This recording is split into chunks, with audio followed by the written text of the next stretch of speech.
رب کی رحمت رمضان کے دنوں میں، دیکھو کھلی ہے جنت رمضان کے دنوں میں۔ السلام علیکم ورحمۃ اللہ وبرکاتہ۔ میں آپ کا میزبان ذیشان برکاتی آپ کو پھر سے خوش آمدید کہتا ہوں، آپ کا استقبال کرتا ہوں۔ ہم پھر سے ایک بار حاضر آئے ہیں گدائے شہباز چینل کی خصوصی نشریات بنام مسائل رمضان۔ آج کے ایپیسوڈ میں بھی انشاءاللہ ہم عالم نبیل فاضل جلیل حضرت مفتی فاروق عالم اشرفی صاحب قبلہ شیخ الحدیث جامعہ شہبازیہ بھاگلپور شریف سے ان مسائل پر روشنی ڈالنے کے لیے عرض کریں گے کہ جو مسائل ہم سمجھنا چاہتے ہیں، جو مسائل ہم سیکھنا چاہتے ہیں، جو مسائل ہمارے ذہنوں میں ہیں، جن کے جوابات ہم آسان طور پر چاہتے ہیں، انشاءاللہ مفتی صاحب قبلہ سے آج کے ایپیسوڈ میں بھی ہم ان مسائل کو سیکھنے کی کوشش کریں گے۔ آج کے ایپیسوڈ کا نام بھی مسائل رمضان ہی ہے۔ انشاءاللہ پچھلے ایپیسوڈ میں ہم نے بہت سارے مسائل حضرت سے پوچھے اور بہت ہی عمدہ اور نفیس جواب حضرت نے عنایت فرمائے۔ آج کے ایپیسوڈ میں بھی انشاءاللہ مسائل رمضان ہی کے تعلق سے کچھ سوالات ہوں گے اور مفتی صاحب قبلہ کے جواب ہوں گے۔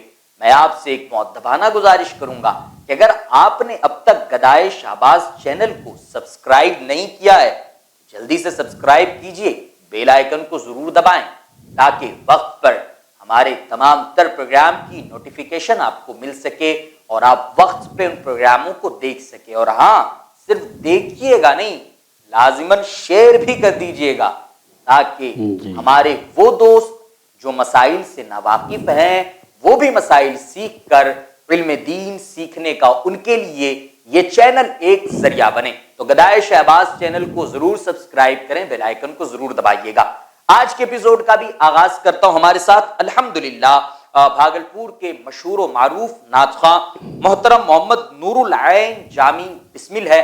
گزارش کروں گا سب سے پہلے ہمارے پروگرام کا جو ایک آغاز ہوتا ہے وہ کسی نہ کسی کلام سے ہوتا ہے۔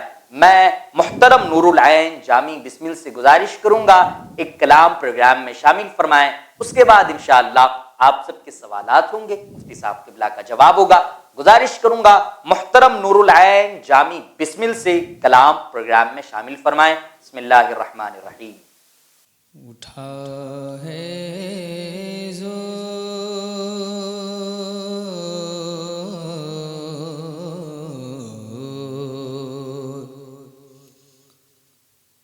اٹھا ہے زور پہ ہر سمت طوفان یا رسول اللہ، اٹھا ہے زور پہ ہر سمت طوفان یا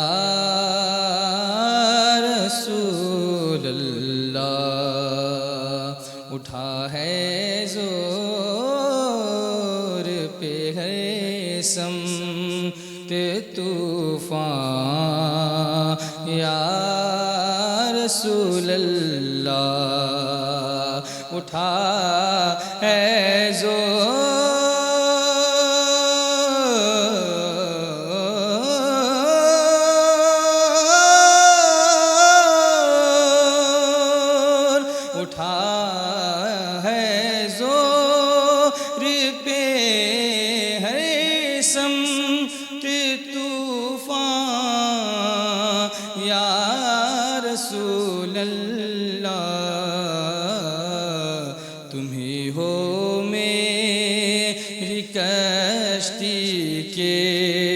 نگہباں یا رسول اللہ، تم ہی ہو میری کشتی کے نگہباں یا رسول اللہ۔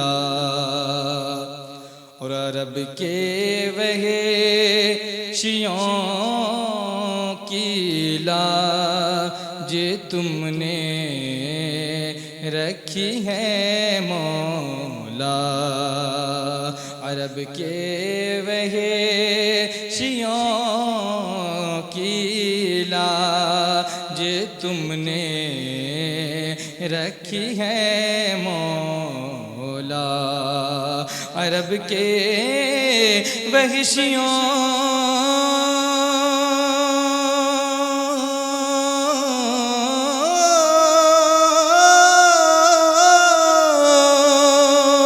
عرب کے وحشیوں کی لاج تم نے رکھی ہے مولا، میری بھی لاج رکھ لو شاہ خوباں یا رسول اللہ، میری بھی لاج رکھ لو شاہ خوباں یا رسول اللہ۔ اور حضور اپنی غلامی کی کوئی ایسی سند دے دو، حضور اپنی غلامی کی کوئی ایسی سند دے دو، حضور اپنی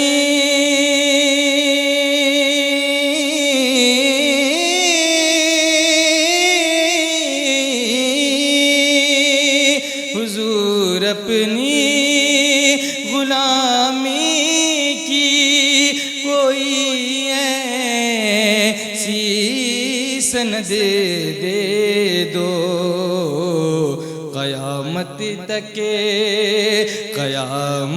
تک رہوں میں جس پہ نازاں یا رسول اللہ، قیامت تک رہوں میں جس پہ نازاں یا رسول اللہ، اٹھا ہے زور پہ ہر سمت طوفان یا رسول اللہ۔ اور کوئی ایسی نگاہ ناز پھر امت کی جانب ہو، کوئی ایسی نگاہ ناز پھر امت کی جانب ہو، کوئی ایسی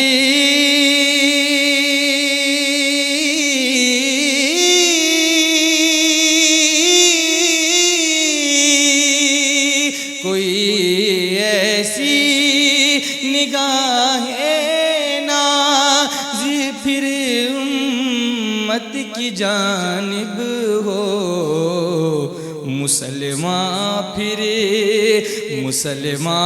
پھر سے ہو جائے مسلمان یا رسول اللہ، مسلمان پھر سے ہو جائے مسلمان یا رسول اللہ۔ اور مقطع میں حضور علامہ اشتیاق علمدار شہبازی رحمۃ اللہ علیہ کیا فرماتے ہیں، سماعت کیجیے گا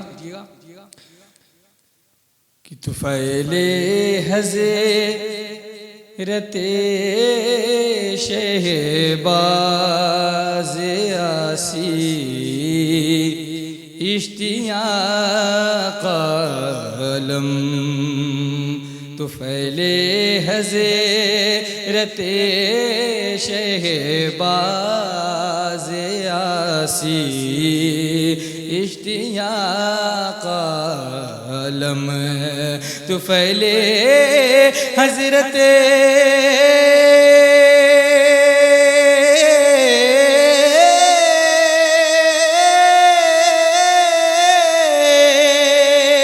طفیل حضرت شہباز آسی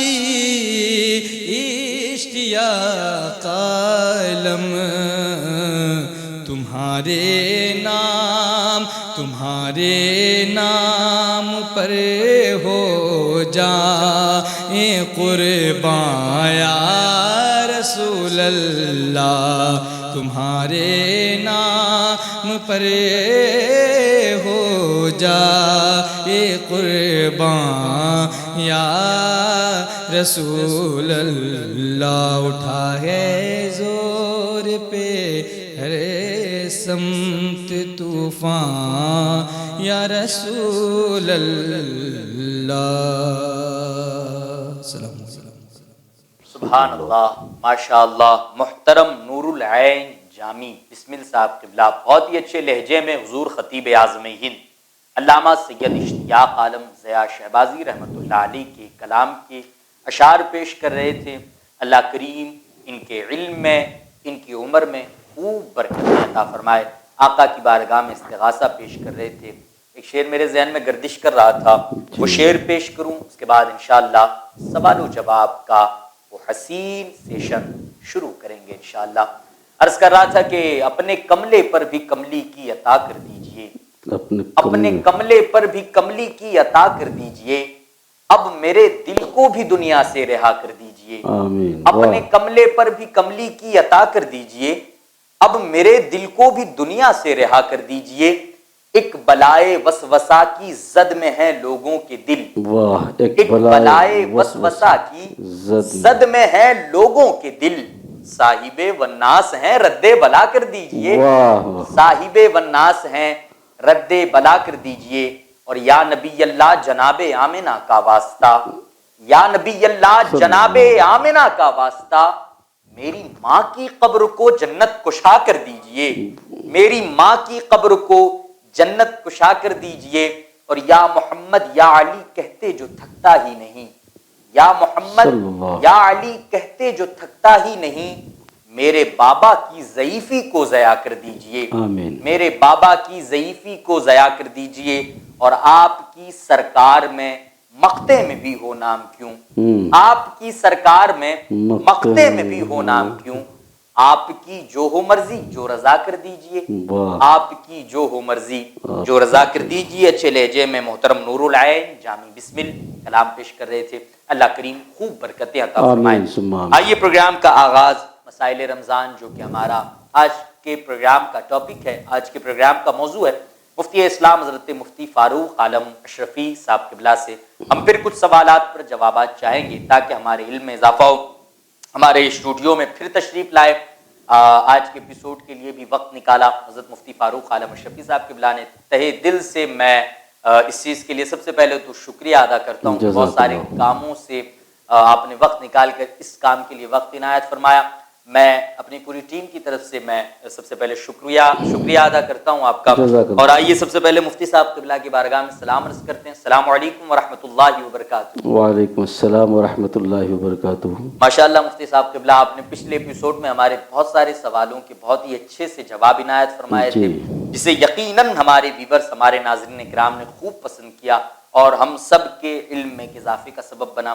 اللہ کریم آپ کو مزید برکتیں عطا فرمائے۔ میں پھر ایک بار کچھ سوالات لے کے آیا ہوں انشاءاللہ، آج اس پر گفتگو کرتے ہیں۔ میرا سب سے پہلا سوال آپ سے یہی ہے، آج کے سوالات کا جو میں آغاز کرنے لگا ہوں، سب سے پہلا سوال مفتی صاحب قبلہ آپ کی بارگاہ میں ہے کہ 12 مہینے ہیں اسلامی، 12 مہینے ہیں، تو اب کتنے مہینوں کا چاند دیکھنا واجب کفایہ ہے؟